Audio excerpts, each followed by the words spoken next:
So yes, my name's Howard Poston. I'm here in my role as a security advisor to Ubiq Security, and here to talk about crypto and or at least some of the easy ways that it can go wrong. So just quick overview, start with the simple stuff. It's not the cryptography that's broken. It's everything else about how it's used. We'll talk about some of the ways where data security can and does go wrong, and then cover some basic best practices for avoiding all of those messy situations that we'll talk about in the rest of this talk. And so let's get started. So first thing to establish is cryptography isn't going wrong because of encryption algorithms.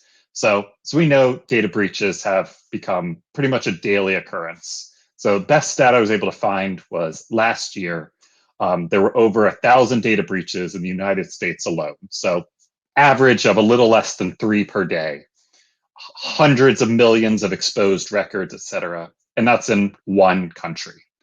So something is obviously going wrong here because data breach is supposed to be that really, really bad thing that never happens, and it happens all the time.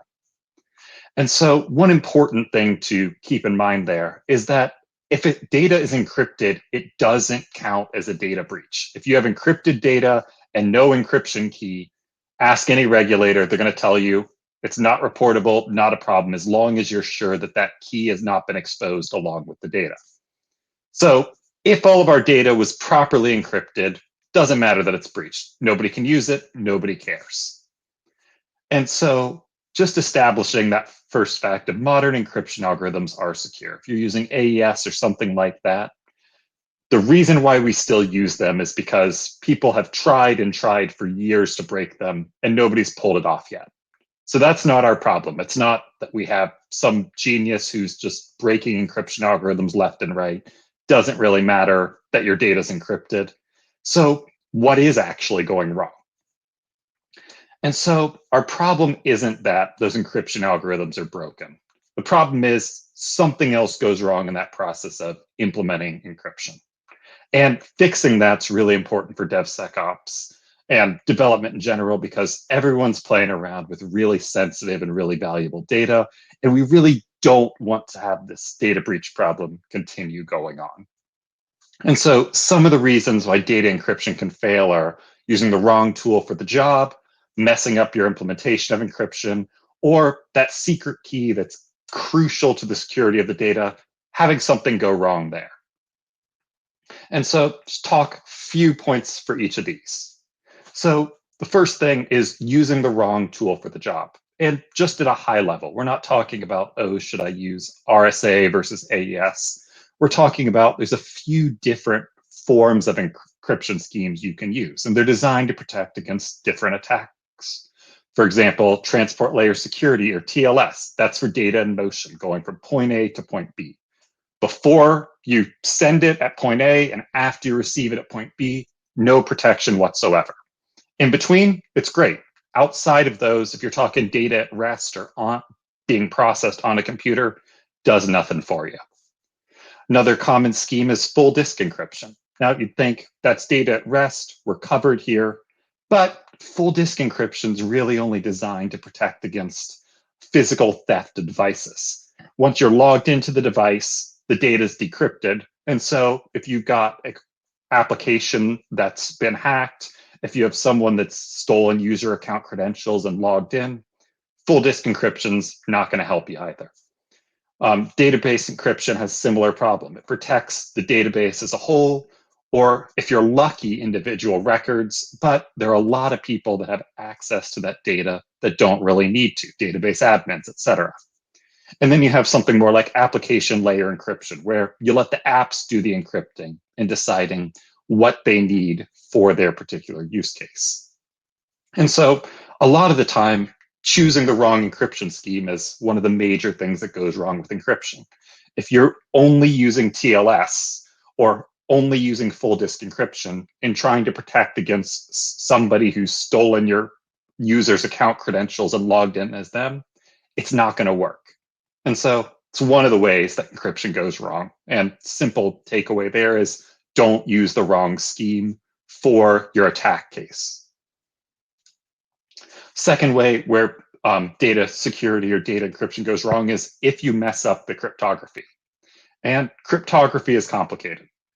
Encryption algorithms are very complex. They're designed to evade every known way of breaking cryptography. And so even a little thing going wrong can break everything. And so we just talked about don't write your own crypto algorithm. That's the first really bad thing you can do. Again, very simple things can break cryptography. And so anything that starts with, I just had this really cool idea that involves crypto is probably a really bad idea. Other issues are choosing the wrong algorithm. If you're trying to encrypt data en masse, symmetric encryption like AES is a good idea, as long as you can properly protect the key at both ends. A lot of malware has that issue where they try to encrypt their command and control traffic. They use a symmetric algorithm. And so the key that you need to decrypt that traffic is right there in the malware. You just have to find it. And then there's failing to configure encryption properly. There's a bunch of moving parts in there. And sometimes you can get cryptography to just work if you play with it, essentially Stack Overflow driven programming. Well, just because it works doesn't mean it works well. And so classic example of where rolling your own crypto or that clever idea going wrong is zero login. So they used a strong encryption algorithm, AES. They even used a block cipher mode of operation or a way of gluing blocks together that's secure. But they tweaked something slightly. They went from a encrypting in blocks of 128 bits to encrypting and then taking 1 byte at a time. And so because of that modification and how they implemented it, everything broke, giant hack, mess for everyone. And so if you've got a clever idea and it involves crypto, please don't do it. And then thirdly, and one of the most common issues that people have with cryptography is key management and storage. So with encryption, if you've got a good algorithm, then the security of that encryption, the protection of your data depends on the security of that secret key. The entire point of cryptography is to make it so that anyone with the key can encrypt or decrypt data, and anyone without that key can't. And so if the wrong people have that key, everything falls apart. And so with key management, there's a few common issues. One is when you're creating a key, not using enough randomness. And so in the cryptocurrency space, a few years back, there was someone called the blockchain bandit. And what he did was he looked around on the Ethereum blockchain for Ethereum accounts where somebody messed up their key generation. There was an algorithm that wasn't working quite right. They didn't use enough randomness or secure randomness. And what happened is they generated private and public keys that were easily guessable. So he had looked around. Every time he found an account with a public key that was weak, he used the corresponding private key that he was able to guess and stole the money in it. Rinse and repeat, tons of money stolen. Another common issue with key management is storing those keys insecurely. Same thing to do with passwords. Doesn't matter if you have a really great password, if you stored it in a text file on your computer called passwords.txt and someone sees your computer.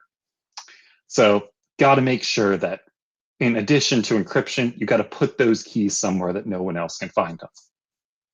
And then thirdly, giving keys to people who don't really need access to them. And so one case of this was in the news a little while ago was breach of Capital One. So they had a nice secure cloud on AWS. Everything was locked down tight, nice and well protected. However, they had a web application firewall protecting that cloud that had full access on their AWS. And so using server-side request forgery, someone hacked the WAF and was able to access the data in the cloud through there. There's no reason in that case that the WAF needed access to the data on their cloud account. And because it had that inappropriate access, major data breach, lots of fallout for them. And so use cryptographically secure randomness, make sure those keys are locked away safely, and don't give them to anyone who doesn't need them. And so cryptography can go wrong in a lot of easy ways, but there's some simple best practices you can use when you're working with encryption. First one is the one they mentioned at the beginning. Don't write your own crypto libraries. Not a good idea.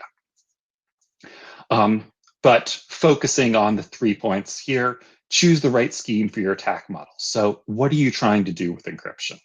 And if the answer is check the box for compliance, you need to think again and figure out what you really need that encryption to do.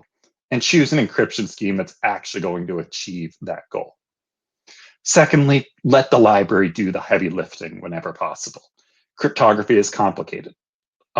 So if you start out with maybe AES, you know, okay, I've got my algorithm and I've got a key that has to be random. I can handle that. But when you start bringing in block cipher modes of operation, initialization vectors, et cetera, all those tuning parameters that you need to actually make the crypto work, it breaks a lot of the time unless you know exactly what you're doing. And so you can find a library that does the heavy lifting for you. And so you can say encrypt and the data is encrypted, and decrypt and the data is decrypted. It's a lot better than trying to go down in the weeds and make it work for yourself. Thirdly, limit that access to encryption keys. It's the whole thing about zero trust. Make sure that the only people that have access to your data are the ones that absolutely need it. And then finally, whether or not you're working with web applications, check out the OWASP Top 10. They've got a section on cryptographic failures. They have best practices for fixing those in web apps. And most of those apply to any other application that you might be dealing with as well. And so worth taking a look. And so just as a quick recap, encryption algorithms aren't the problem. If they were, we'd know, because one, everything on the internet would fall apart because we're very reliant on those algorithms we use every day for banking, secure communications, et cetera. If they were broken, we'd know. And so the problem is when you take those algorithms and try to use them in the real world rather than in academia and in papers. And so data security can break in a bunch of different ways, and avoiding those different ways are mostly using common sense. Don't try to do it yourself. Make sure that the tool that you're using solves the problem that you're trying to solve, and really make sure that those encryption keys are kept only in the right hands. And so just going to close out here and give an opportunity for any questions. Thank you. Okay, thank you, Howard. Yeah, basically what I started with was one of the things, but there are so many other things that can go wrong. And I love that phrase that if you think you have a smart thing to do with cryptography, it's probably not a good idea. Yeah. There are a lot of smart people that work very hard to write these algorithms. Yeah. And that how we just choose which ones to use are, we let everyone else who knows how crypto works spend 3 years breaking them. And then whatever's left over is what we keep. So the big question for any developers out there is now, like, which libraries should I use? And that, of course, depends on ecosystem. But do you got any pointers on that? Yeah, I mean, so there are some libraries that exist across different languages, different ecosystems. I mean, Ubiq, for example, does have libraries for trying to make cryptography easier. There are typically good libraries in each different programming language, and just take the time to research and find one where the documentation's clear, it makes sense, and you understand how it works, rather than the first one you can munge together some code on Stack Overflow on. Definitely. I think Stack Overflow is it's a wonderful tool. It's a wonderful tool, but it's also a tool that can harm you more than you could imagine if you pick up the wrong answers that might be corrected as checked and right. But you should be cautious with it. Let's keep it to that. Anyway, I want to thank you for your talk. It was not only inspiring, but also for me, like as a developer, yes, I need to take care. I don't need to be smart on cryptography and encryption.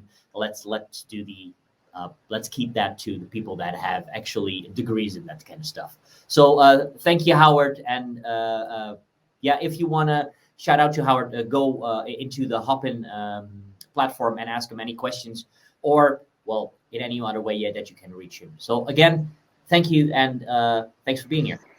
Thank you.